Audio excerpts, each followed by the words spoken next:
We're joined by the SEC Tournament Champion head coach Dawn Staley, Tournament MVP Chloe Kitts, and Sania Feagin. We'll begin with questions for the student athletes, then we'll take questions for Coach. Start here in the front, DC. Chloe and Sania, if you could both take this. The defense was really on point today, especially in that second quarter. How much did y'all concentrate on that leading up to this game, and was there something different than maybe the other two times that you played Texas?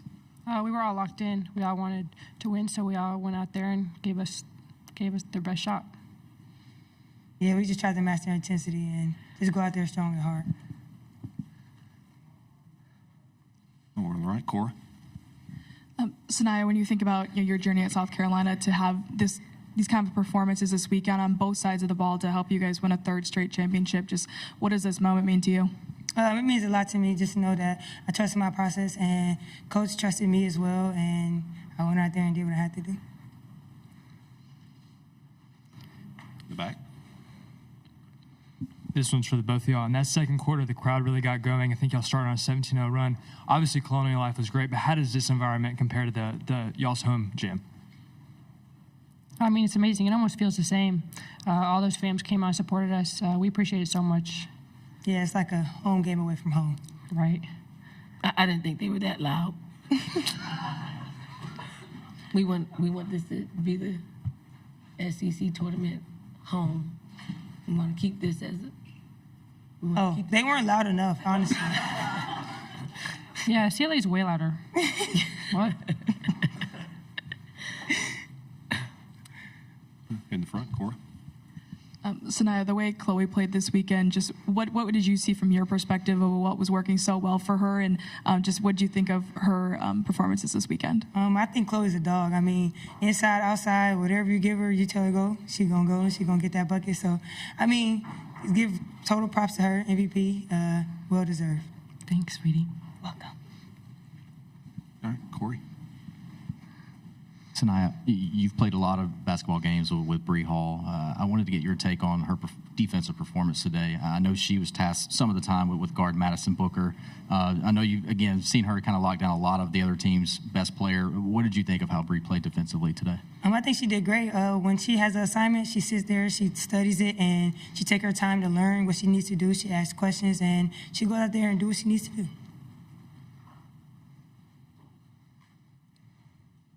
Any more questions for the student athletes? Ladies, thank you. Congratulations. Thank you. Thank you.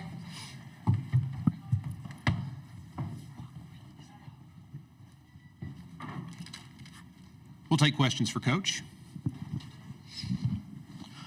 Dawn, the same thing. The defense just seemed really locked in. Do you think that was the best defensive performance that y'all have had this year?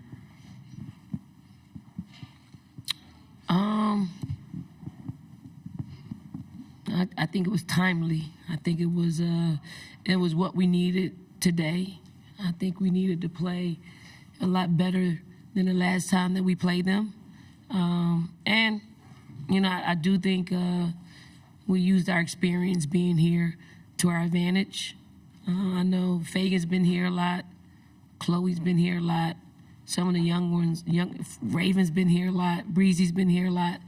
So it's different. And I know there are a lot of South Carolina fans in the building, but it's just different playing on this Sunday.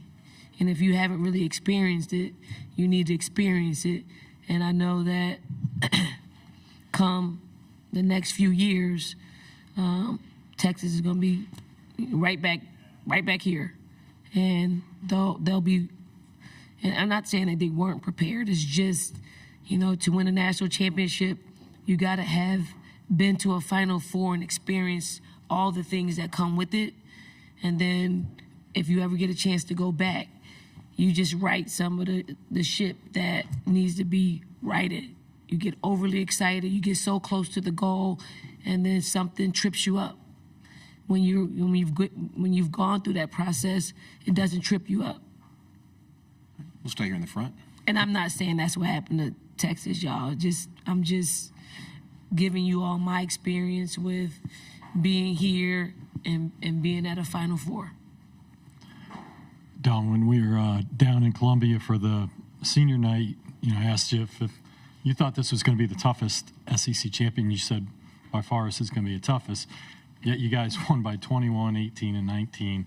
Are you surprised, first of all, that you guys came out on top by those wide margins? And what does that say about your team as well?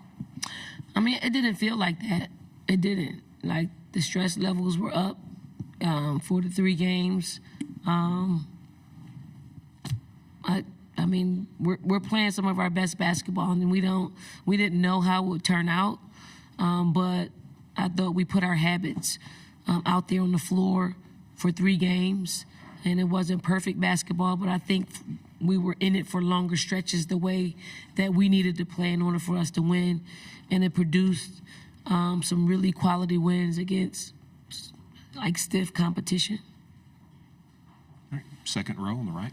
Coach, you talked about the fact of using you guys' experience in this situation. When you think about players like Raven Johnson and Bree Hall, like how much of that really helps having them? Like I said, they may not have the stats that show up in the stat sheet, but they really, talk about their impact. We don't win this game without the contributions of Bree Hall and Raven Johnson. The defense, the attention to detail, and the execution of it.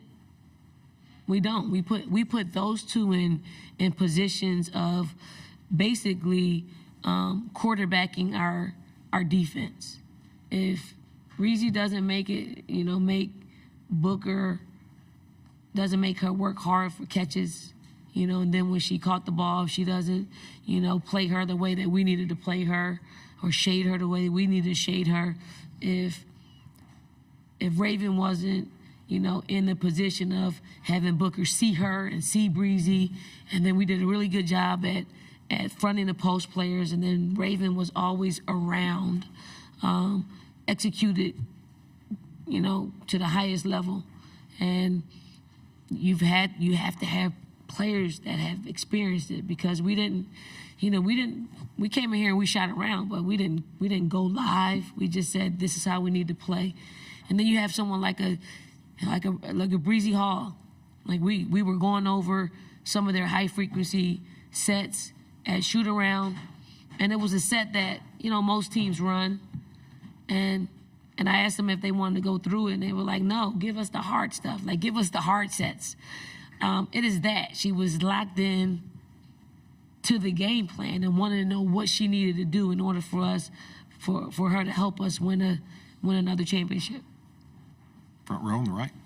Sania Feagin was just so important for you guys, so consistent, especially going against, some of the best post players in the conference in semifinals and today.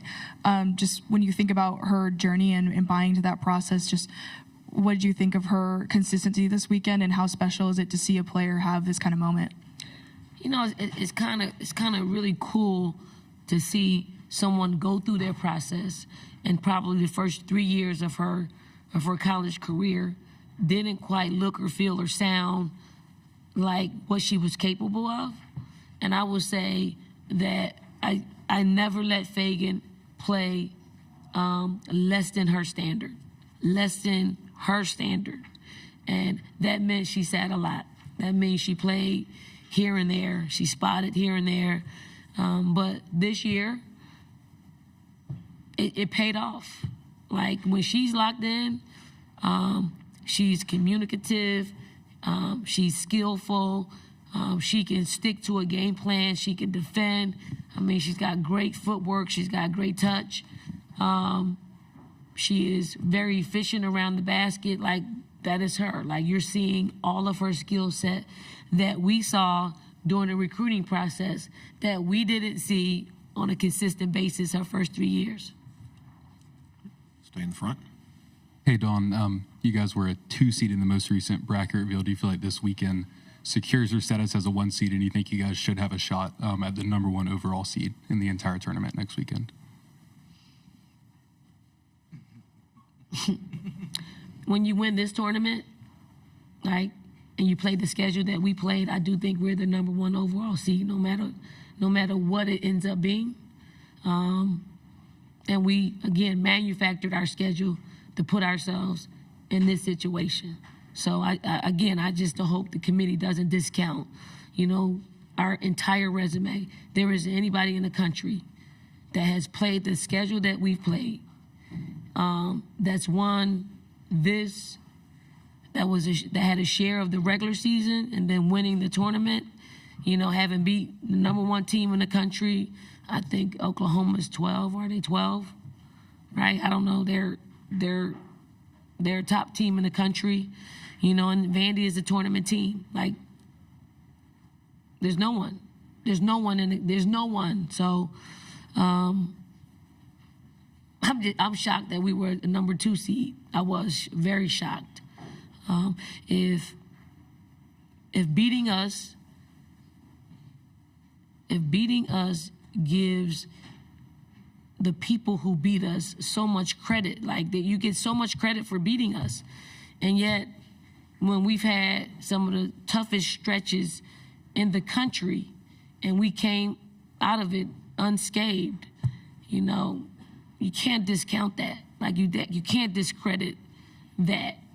And I'm going to speak out about it because I have to, because you got to hear the voice of the other side. Because if you don't think our body of work deserves it, then somebody needs to speak out on it. And if it's not us, if it's not our conference, if it's not whoever, I'm going to go down fighting. I am going to go down fighting for what our team earned. Here in the middle. Coach, every opposing coach has been asked about the crowd playing against you guys. Not to say that the crowd isn't impactful, but do you think sometimes there's just too much made of it? I mean, for example, LSU shot 18 of 57 last night against LSU. Texas shot 18 of 57 against LSU in a neutral crowd, and then today 16 of 54, and a lot to be made about the shooting woes being because of the crowd. Do you think there's sometimes too much to be made of that? I'm going to be real. Like, it isn't advantageous for us, okay? I will say this. I mean, everybody has an opportunity to buy a ticket. They do. If this was played, I don't know, in Mississippi, right? Our fans are still coming.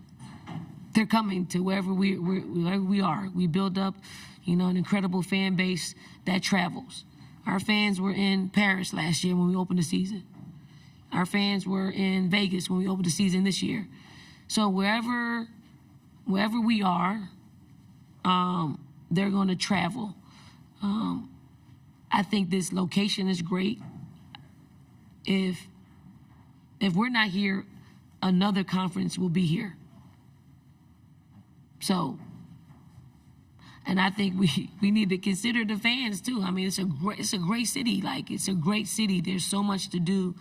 There's so much architecture. There's so many great restaurants. There's so many walking paths. There's so much to do, and I think about that as well. I also think about it. There's a lot of people in the gym today, and that's an indicator of where women's basketball is.